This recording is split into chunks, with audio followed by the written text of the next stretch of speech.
he said, hey man, meet me on the beach tomorrow.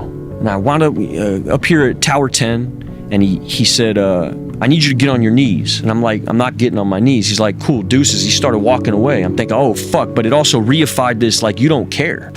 Like, you care, but not in that way. You know, you're not gonna pat me on my back. And I said, okay. I was so willing at this point because I was in so much fucking pain. And he said, get on your knees. And I get on my knees, he gets on his knees with me. He says, I need you to stop the waves.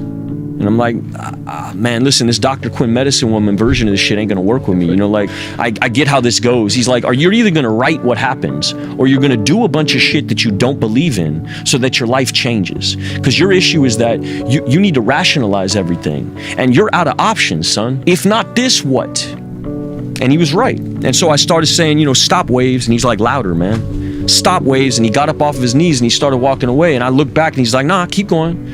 And he's like, keep saying it again. I say, stop waves. He's like, louder, bro. They're all the way over there. You're all the way over here. Stop them waves, man. And now I'm yelling and I'm having like an emotional, it almost feels performative now. Yeah. Now I'm like back in my bag, back to like the manipulating, hustling, like wiggle room finding. Yeah, watch this. Boom. Let me, and then I'm crying and I'm, stop waves. You know, like I'm in the middle of like the greatest monologue of my life on this beach, you know? Stanley Kowalski. Yeah, exactly. He puts his hand on my shoulder and he goes, you can stop all that.